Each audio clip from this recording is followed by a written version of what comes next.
Guys, it's Daryl here. It's Wednesday. It is quarter after 4 a.m. in the morning in Connecticut on the East Coast. I just wanted to make this short video. It's something that I came across that I started thinking of. I started reading an old classic last night. I took a couple of good books out of the library yesterday. One was The Immoral Majority. It's a book I think came out about 4 or 5 months ago about the evangelicals supporting Trump, um, and that ridiculous hypocrisy there. These religious people supporting a very immoral man that could be the poster boy, as I say, could be the poster boy for the seven deadly sins, and their support of this guy, even going as far as to say that he was sent by God or Jesus. That to me, that's just blasphemy. Anyway, and then there was another book too, the war on immigration, Trump's war on immigration. It was something like that. It was another new book. I'm still waiting for. I'm number one on the list for a very stable genius. That should be in the library anytime. You guys will be getting a book report from me for those books. But that's not what I'm talking about today. I actually started reading Jules Verne, classic 20,000 Leagues Under the Sea last night.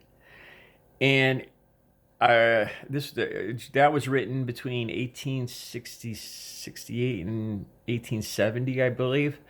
And I'm amazed. I'm amazed at the vocabulary, the text. And I started to wonder about education today. I'm not putting down millennials, or not even millennials. What they call Generation Z, and the kids younger than millennials, and the generation that'll be coming after that, the kids that are 5, 6 years old. These kids are amazingly good, with computers and all that. I don't even know what to call it. Being 54 years old, I'm a has-been. But here's what I noticed: if you open up a Jules Verne book or any other author from the late 1800s or 1900s, or Shakespeare, or even Hemingway, and you look at the text, look at the vocabulary they used, the proper English and everything, and it's amazing. It took me a while. It was almost hard for me to read at first because I think I was getting, I hate to say this, dumbed down. And then I've heard these stories too, and to be honest with you guys, I don't know if it's true. As far as millennials and Generation Zers, the younger ones, not being able to not only not being familiar with the things that I'm familiar with, like they have no idea what an answering machine or a typewriter. They don't have no idea what that stuff is, but that's not all that important. But I've heard this, and I don't know if it's a rumor or not. I don't have any kids. I'll have to see if I can ask a millennial myself today. I don't want to insult somebody though. I've heard that they're not very good at a face clock, reading the numbers on a face clock, or when you say when I would say quarter of four, that they don't use that terminology. Not only do they not use it, they don't quite understand what we're saying when we say quarter to four or quarter after five or whatever. That they're more used to reading a digital clock. And it just I start to wonder if we really are dumbing, our society is seriously getting dumbed down, if we're getting so dependent on computers. I started out drafting, and I loved drafting. I was always good at it. I went to two different schools, like after high school. I got a job with architects right out of high school, a couple of different architects, and I loved the drawing. This was back in 1985. Nowadays, I got back into it not too long ago, and there's no talent involved whatsoever. It's all just a computer, and I didn't even enjoy it anymore. I didn't even want to do it. It didn't interest me anymore. But it was amazing to me that I learned how to do calculations like weight bearing loads on the floor, on the ceiling, live load, dead load, meaning like the weight of the building itself versus furniture, people, snow on the roof, just calculations. Uh, Douglas fir, how many pounds per square inch can it hold, and all that stuff. And nowadays, I don't believe that kids are even getting taught the basics like that. It's all just pushing buttons, really, on computers. And again, I've always had this fear. Ever since I watched Ocean's 11, and they used a EMP pulse to knock out Las Vegas, to knock out an area around there, and I looked into it, and the EMP pulse really is a thing. And I wonder how long it's going to be before somebody uses that, before it's used as a weapon, and it takes out a large chunk of our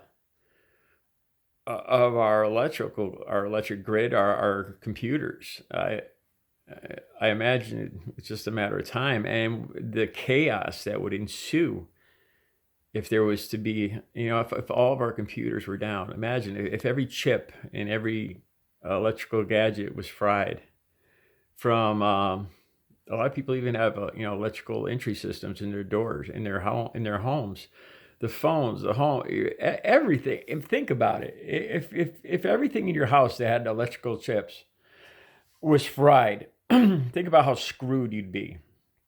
The even scarier thing is you start thinking about food and money, especially money. All the money would be lost.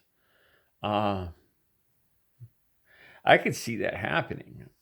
It's a very scary thought, and even more scary than that. What if it was possible to do a global EMP pulse, where a good chunk of the world was the chips were fried and computers were no longer usable?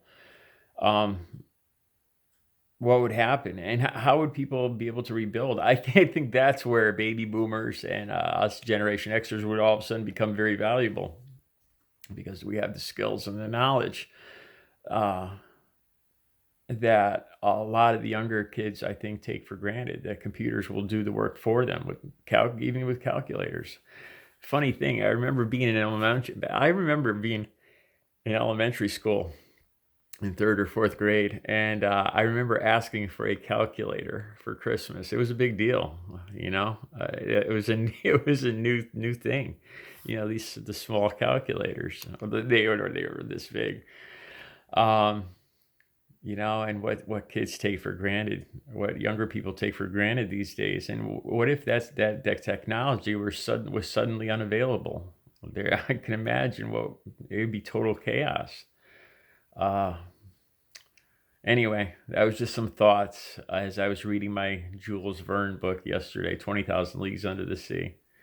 I really wonder if we're progressing as humans, as in intelligence, or are we just putting all of our trust into computer chips?